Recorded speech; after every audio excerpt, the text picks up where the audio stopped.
My name is Imran Suleiman. I'm Activate's VP of Marketing Strategy, and I'm delighted to share with you my discussion on the latest trends in demand gen with Kun Zhang, Director of Marketing at IBM. Thank you so much for joining us today, Kun. I'm looking forward to having a really good discussion on B2B, demand gen, and you come from a company that's very successful at demand generation. And if my calculations are right, you've been with IBM for such a long time in various roles in demand generation, multi-channel marketing. So I'm just delighted to have you join us today.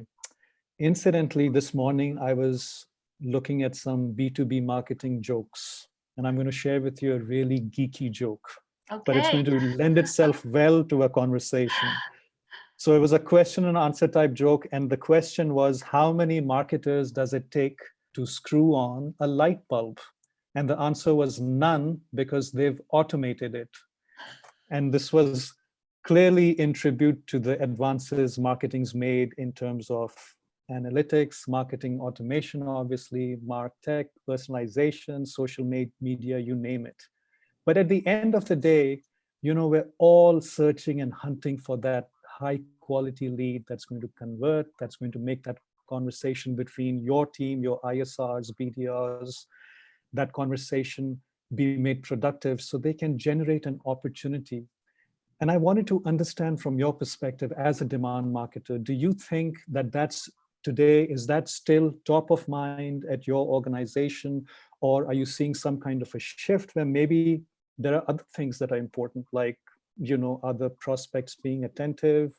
Are you trying to reduce the complaints by the sales department, or is it an insufficient volume of leads? Give me your unfiltered thoughts on how you feel where that biggest challenge in demand marketing lies today.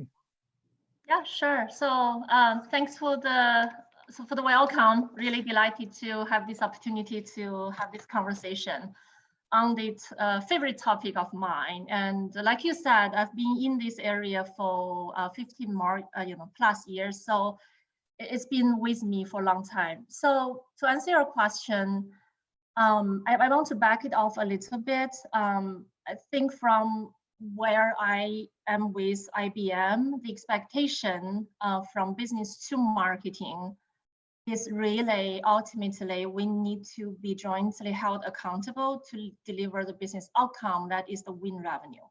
And then from that outcome, you back off and you kind of split the role and responsibility between marketers and sellers and business partners, and everyone kind of hold your part and decide how you can do your work in the most optimal way, but at the same time you work together with other parties.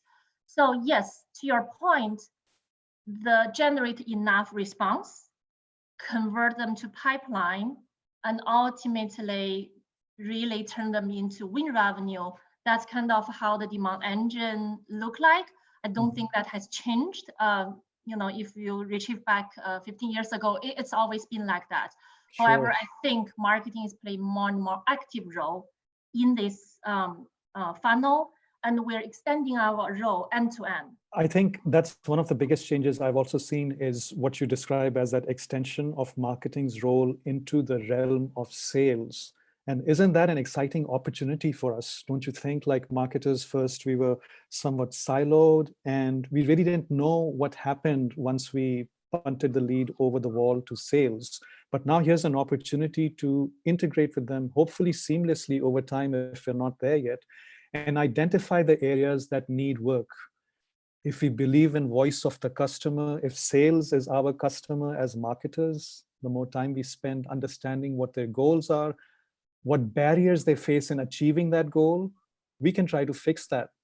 Is there, I would say, a common challenge the sales team mentions with the leads that we as marketers might be sending them that they would like to fix? I'm sure there might be many, but is there one that stands out as something that they'd really like to get fixed today?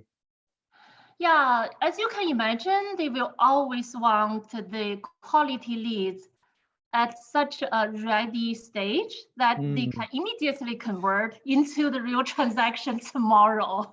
Sure. That's always the most kind of a desirable situation that, like, whatever we pass on to them, that to be. Well, that's a common goal. That's where we want it to be. It's, the reality always kicks in. So the day in, day out, working with the sellers, it's, I think in IBM, we kind of have that partnership truly embedded into our relationship, meaning it's not about, okay, here's the line marketing, this is yours, this is mine.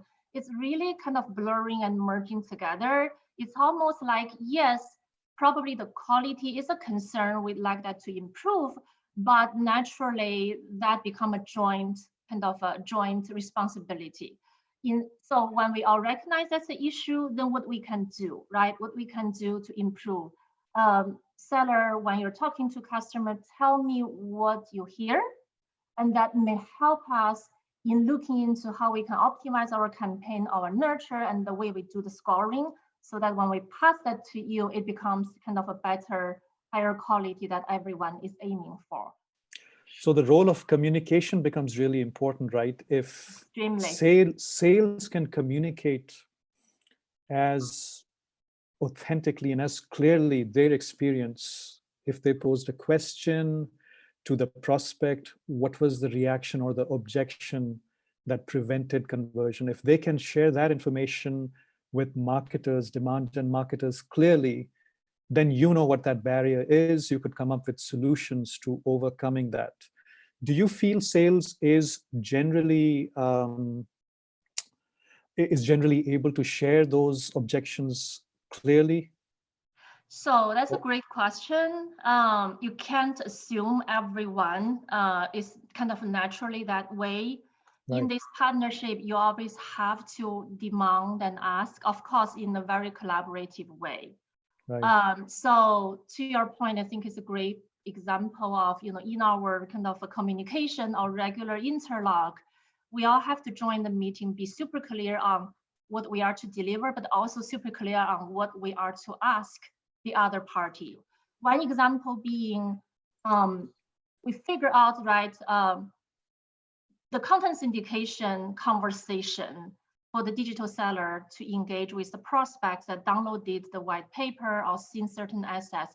It should not start with, oh, I know you downloaded the white paper.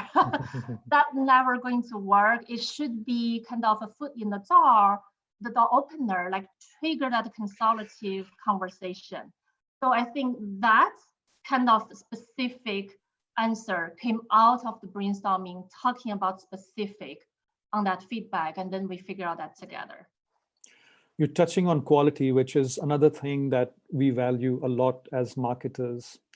And do you know, or have you articulated to partners, as an example, what quality you expect or what quality steps they should ideally be taken to give you the confidence that, you know what, I've received a batch of leads and they're really good. And you know they're good because they've done X, Y, and Z. Any thoughts or ideas on? Great question, because I personally think that's one of the trickiest things. How do you define quality?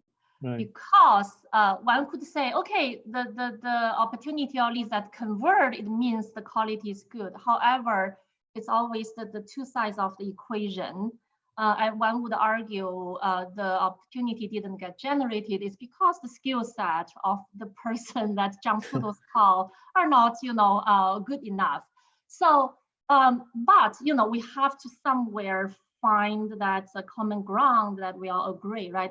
So that we can at least be able to have a, foundation. So I would say it's important for the vendor and, the two partners really sit together and agree on that. What's the criteria we want to use as indicator of the quality? It doesn't necessarily has to be the same all the time in all the situations. Last question. I'll end with how you began. This might have been off the air, but you mentioned you came out of an important strategic meeting And I started to think as you were talking, what are some of the KPIs that suggest success for you? Is Mm, it contribution to revenue? Is it win mm, ratio? Is it ROI? In some cases, we did a case study recently for a big multinational B2B tech company, and one of the important metrics of success was, what's the quality of the sales team? How is the feedback from them? Is it positive? Is it in the middle, or is it negative? And that was important to them aside from the ROI and such. mm. What kind of metrics do you look at in terms of assigning success or failure to a campaign? Yeah, so I think you have to have the different layers of the KPIs. Uh, First, the ultimate goal, as I mentioned, is about that business outcome represented by win revenue. Um, and so that has to be the ultimate goal to really measure the success of the campaign or demand engine.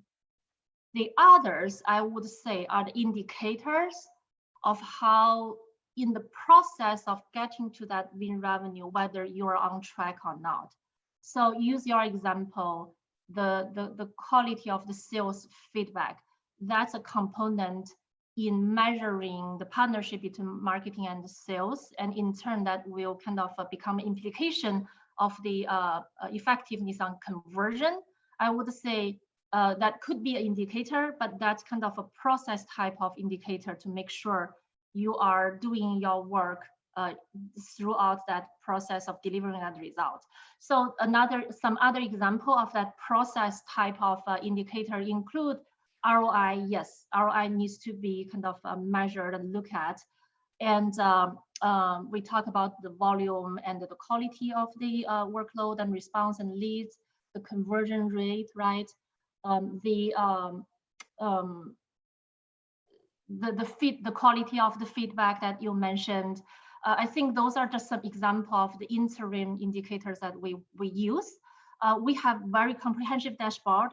It could go to so detailed, double click on any specific area. For example, the quantity and quality of the response we deliver. Double click that, we look at the addressable response because we need to remove any IBMer in that response volume, any business partner in that volume, and anyone that don't want us to contact them. All those need to be removed and and deduplicate. So we look at addressable response. We also look at kind of the percentage of the scoring that scored at the high. We also use scoring model. So how many are scored in the high quality?